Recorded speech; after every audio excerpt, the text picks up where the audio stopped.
And I know you're tired, frustrated, and exhausted. That doesn't even count the close to 1 million people who sit at a dining room table or a kitchen table and look at an empty chair because they lost somebody.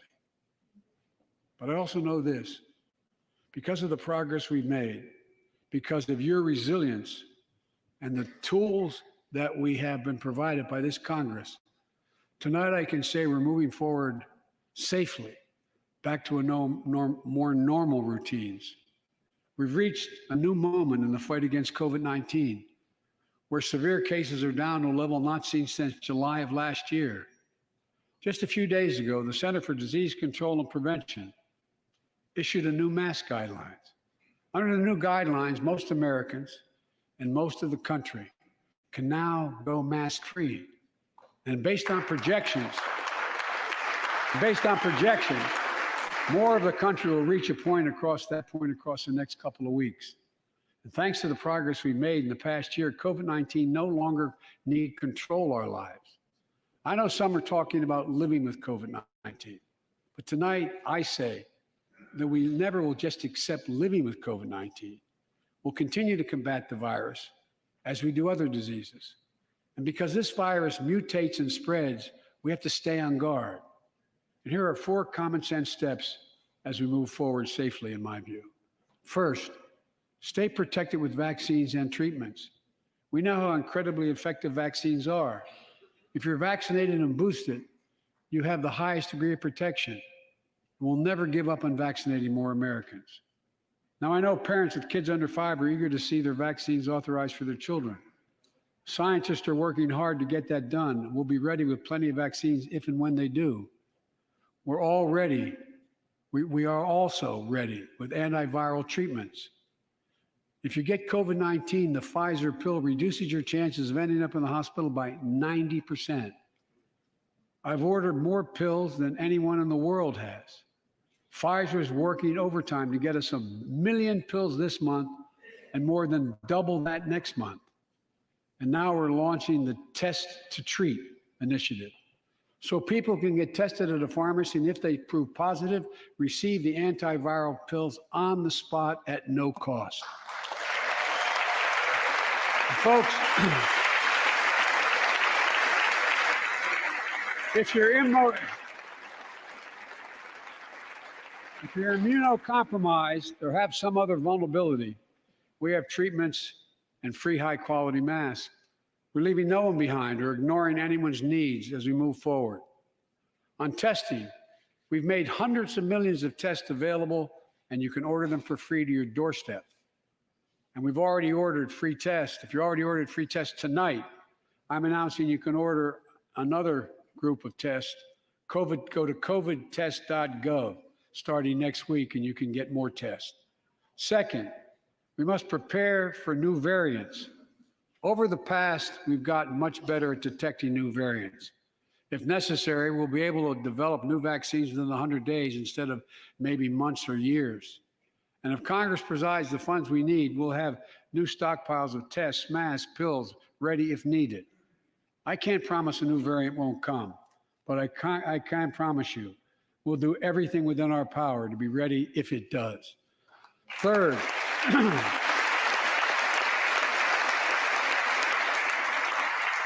we can end the shutdown of schools and businesses. We have the tools we need. It's time for America to get back to work and fill our great downtowns again with people. People working from home can feel safe and begin to return to their offices. We're doing that here in the federal government. The vast majority of federal workers will once again work in person. Our schools are open. Let's keep it that way. Our kids need to be in school.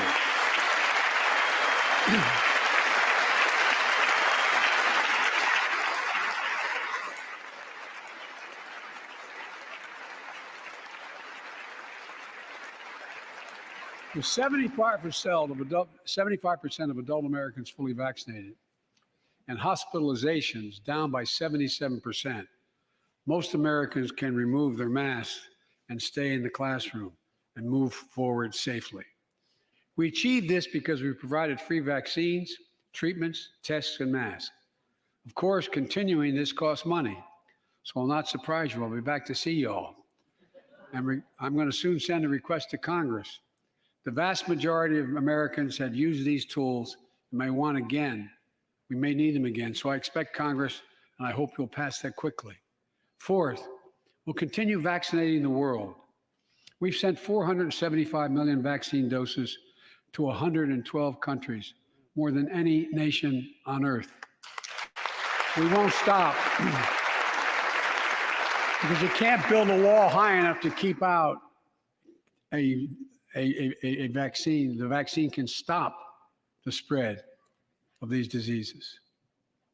You know, we've lost so much in COVID-19, time with one another. The worst of all, the loss of life. Let's use this moment to reset. So stop looking at COVID as a partisan dividing line. See it for what it is, a god-awful disease. Let's stop seeing each other as enemies and start seeing each other for who we are, fellow Americans. Look.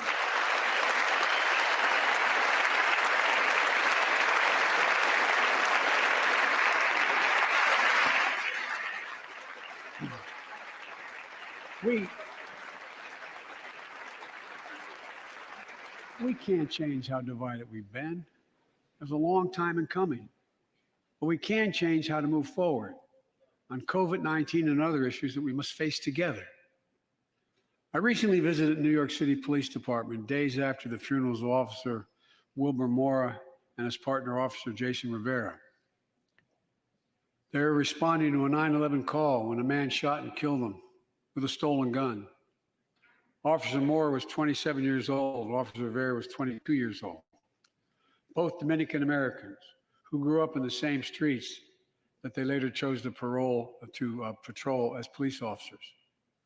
I spoke with their families, and I told them that we were forever in debt for their sacrifices and will carry on their mission to restore the trust and safety of every community deserves. Like some of you that have been around for a while, I've worked with you on these issues for a long time. I know what works. Investigating crime prevention and community policing, cops who walk the beat, who know the neighborhood, and who can restore trust and safety. Let's not abandon our streets or choose between safety and equal justice. Let's come together and protect our communities, restore trust, and hold law enforcement accountable. That's why the Justice Department has required body cameras, banned chokeholds, and restricted no-knock warrants for its officers. That's why the American Rescue Plan that you all provided $350 billion that cities, states, and counties can use to hire more police, invest in more proven strategies.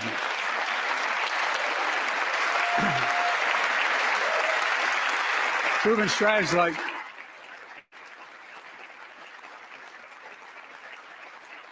strategies like community violence interruption, trusted messengers, breaking the cycle of violence and trauma, and giving young people some hope. We should all agree the answer is not to defund the police, it's to fund the police. Fund them. Fund them.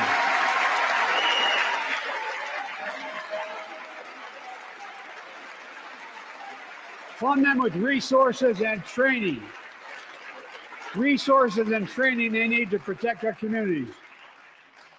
I ask Democrats and Republicans alike to pass my budget and keep our neighborhoods safe. And we'll do everything in my power to crack down on gun trafficking of ghost guns that you can buy online, assemble at home, no serial numbers, can't be traced. I ask Congress to pass proven measures to reduce gun violence. Pass universal background checks. Why should anyone on the terrorist list be able to purchase a weapon? Why? Why? And folks, ban assault weapons with high-capacity magazines hold up to 100 rounds. You think the deer are wearing Kevlar vests? Look, repeal the liability shield. It makes gun manufacturers the only industry in America that can't be sued. The only one. Imagine had we done that with the tobacco manufacturers. These laws don't infringe on the Second Amendment. They save lives. The most fundamental right in America is the right to vote. and have it counted. And look, it's under assault. In state after state, new laws have been passed. Not only to suppress the vote, we've been there before, but to subvert the entire election. We can't let this happen.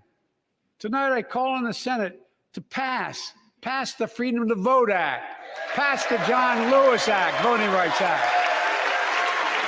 And while you're at it, pass the Disclose Act so Americans know who's funding our election. Look, tonight, I'd like to honor someone who dedicated his life to serve this country. Justice Breyer, an Army veteran, constitutional scholar, retiring Justice of the United States Supreme Court. Justice Breyer, thank you for your service. Thank you, thank you, thank you. I mean it. Get up, stand, let them see you. Thank you.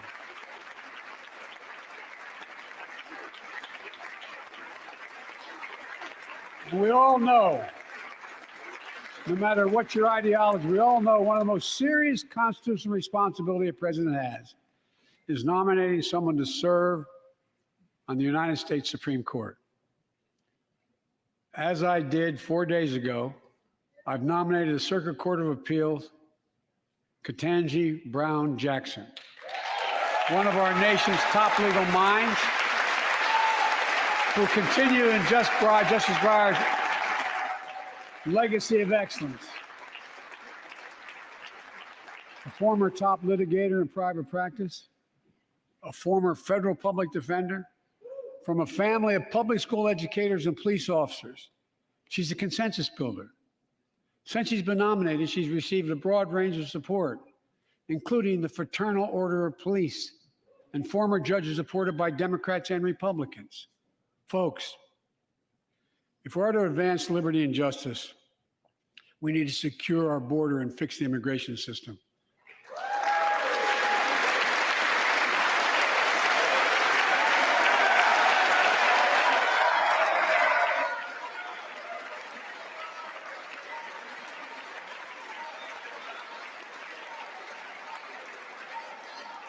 And as you might guess, I think we can do both. At our border, we've installed new technology like cutting-edge scanners to better detect drug smuggling. We've set up joint patrols with Mexico and Guatemala to catch more human traffickers. We're putting in place dedicated immigration judges in a significant larger number so families fleeing persecution and violence can have their cases heard faster, and those who don't legitimately hear can be sent back. We're screening, we're securing commitments and supporting partners in South and Central America to host more refugees and secure their own borders. We can do all this while keeping lit the torch of liberty that has led a generation of immigrants to this land, my forebears and many of yours. Provide a pathway to citizenship for dreamers, those with temporary status, farm workers, essential workers. Revise our laws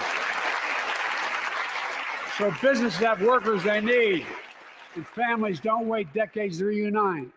It's not only the right thing to do, it's economically smart thing to do. That's why the immigration reform is supported by everyone from labor unions to religious leaders to the U.S. Chamber of Commerce. Let's get it done once and for all. Folks,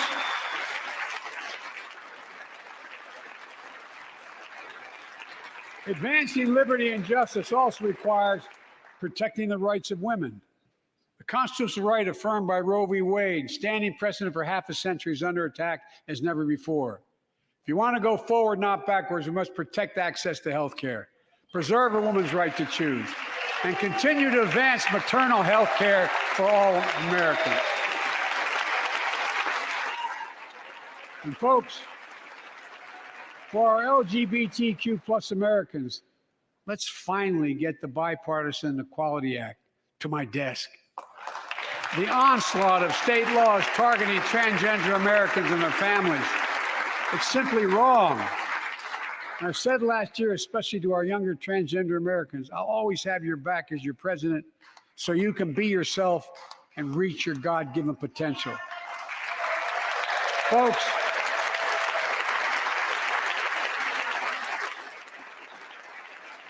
as I've just demonstrated, While it often appears we do not agree, and that we do agree on a lot more things than we acknowledge. I signed 80 bipartisan bills into law last year, from preventing government shutdowns, to protecting Asian Americans from still too common hate crimes, to reforming military justice, and will soon be strengthening the Violence Against Women Act that I first wrote 3 decades ago. And it's important. It's important for us to show the nation we can come together and do big things. So tonight I'm offering a unity agenda for the nation. 4 big things we can do together, in my view. First, beat the opioid epidemic. There's so much we can do. Increase funding for prevention, treatment, harm reduction, and recovery. Get rid of outdated rules and stop doctors stop doctors prescribing treatments. Stop the flow of illicit drugs by working with state and local law enforcement to go after the traffickers. And if you're suffering from addiction, you should know you're not alone. I believe in recovery, and I celebrate the 23 million Americans in recovery. Second, let's take on mental health, especially among our children whose lives and education have been turned upside down. The American Rescue Plan gave schools money to hire teachers and help students make up for lost learning. I urge every parent to make sure your school does just that. They have the money. We can all play a part. Sign up to be a tutor or a mentor. Children were also struggling before the pandemic: bullying, violence, trauma, and the harms of social media. As Frances Haugen, who is here tonight with us, has shown, we must hold social media platforms accountable for the national experiment they're conducting on our children for profit.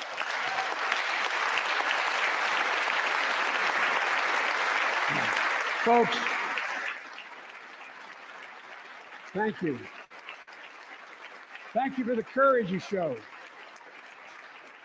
It's time to strengthen privacy protections, ban targeted advertising to children, demand tech companies stop collecting personal data on our children, and let's get all Americans the mental health services they need. More people can turn for help, and full parity between physical and mental health care if we treat it that way in our insurance. Look,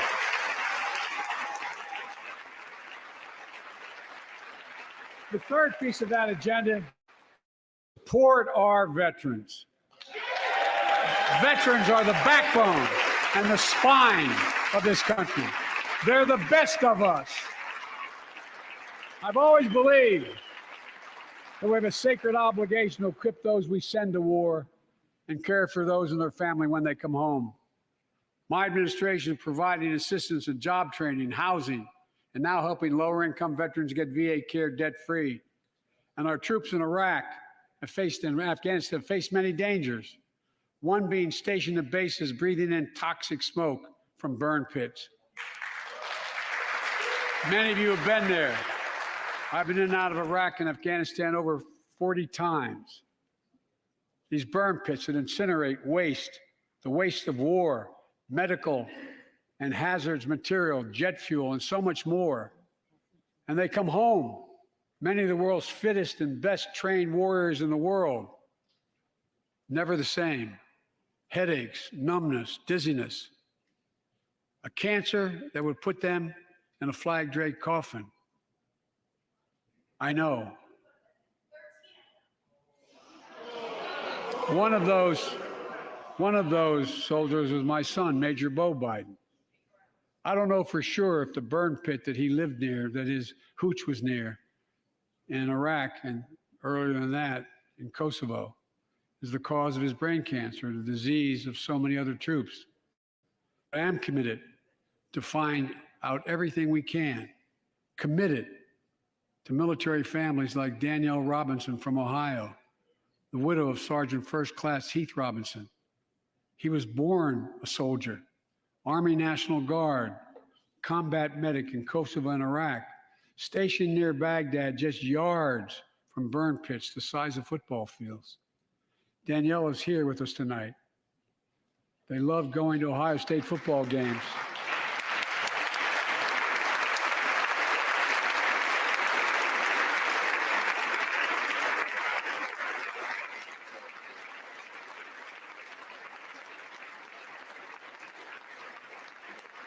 And they love building Legos with their daughter. But cancer from prolonged exposure to burn pits ravaged Heath's lungs and body. Danielle says Heath was a fighter to the very end. He didn't know how to stop fighting, and neither did she. Through her pain, she found purpose to demand that we do better. Tonight, Danielle, we are going to do better. The VA is pioneering new ways of linking toxic exposure to disease, already helping more veterans get benefits. And tonight, I'm announcing we're expanding eligibility to veterans suffering from 9 respiratory cancers. I'm also calling on Congress to pass a law to make sure veterans devastated by toxic exposure in Iraq and Afghanistan finally get the benefits and the comprehensive health care they deserve.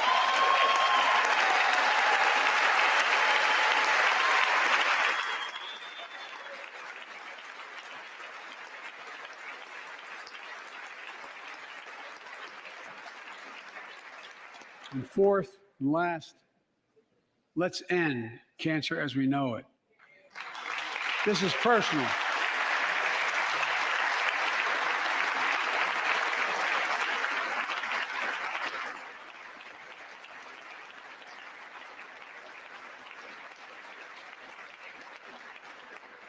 This is personal to me and to Jill and to Kamala and so many of you. So many of you have lost someone you love. Husband, wife, son, daughter, mom, dad. Cancer is the #2 cause of death in America, second only to heart disease. Last month, I announced the plan to supercharge the cancer moonshot that President Obama asked me to lead 6 years ago. Our goal is to cut cancer death rates by at least 50% over the next 25 years. And I think we can do better than that. Turn cancers from death sentences into treatable diseases. More support for patients and their families. To get there, I call on Congress to fund what I called ARPA-H, Advanced Research Projects Agency for Health, patterned after DARPA in the Defense Department. Projects that led in DARPA to the internet, GPS, and so much more to make our forces more safer and be able to wage war more with more clarity. ARPA will have a singular purpose: to drive breakthroughs in cancer, Alzheimer's and diabetes, and more. A unity agenda for the nation. We can do these things. It's within our power, and I don't see a partisan edge to any one of those 4 things. My fellow Americans, tonight, we've gathered in this sacred space, a citadel of democracy, in this Capitol. Generation after generation of Americans have debated great questions amid great strife and have done great things. We fought for freedom, expanded liberty, debated totalitarianism and terror. We built the strongest, freest, and most prosperous nation the world has ever known. Now is the hour, our moment of responsibility, our test of resolve and conscience, of history itself.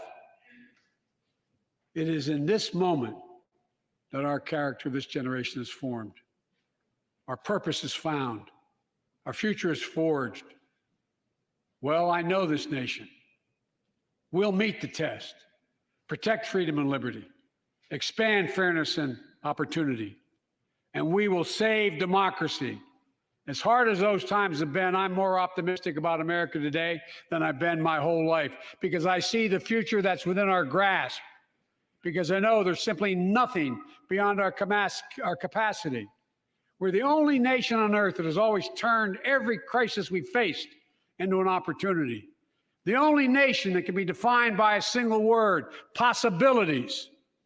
So on this night, on our 245th year as a nation, I've come to report on the state of the nation, the state of the union. And my report is this: the state of the union is strong because you, the American people, are strong. We are stronger today. We are stronger today than we were a year ago. And we'll be stronger a year from now than we are today. This is our moment to meet and overcome the challenges of our time. And we will, as one people, one America, the United States of America. God bless you all, and may God protect our troops. Thank you. Go get him.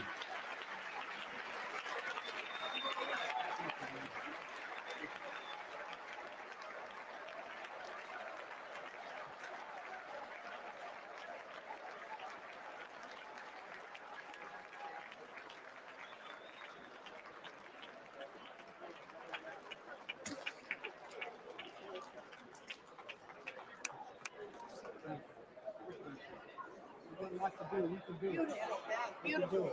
Great speech. Love it.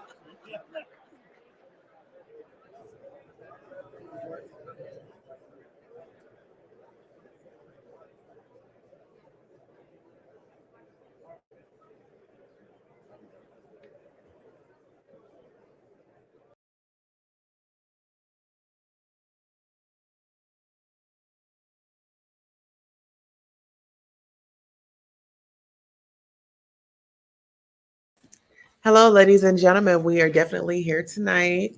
So, guess what? We have another show that we are about to put on. So, I don't know what is going on with. We are going to be off screen tonight. But yes, this was definitely interesting. I wish I had caught it from the beginning. But how about this? I'm going to watch it over again tonight, and then let's go over it and give our opinions on what the State of the Union was about and how we're feeling today about it. Yeah, it's the student loans for me. It's the student loans. Absolutely. The taxes are high. They can be high, they can be expensive. But listen, guys, listen. We have a review of a show tonight. So I did go ahead and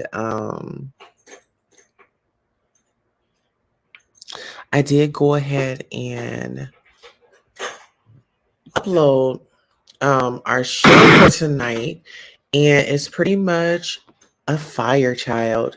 And so I want you guys to check out the title. I'm actually going to end this live and we're going to start another live because we're doing a review on a show, Deadly Wives. So I want to thank you all for coming out. Definitely, when you get off of here, refresh your system, and we'll be right back live. Until next time, I'm your host, Queen Tulsa, here at Keeping Up with Queen Tulsa.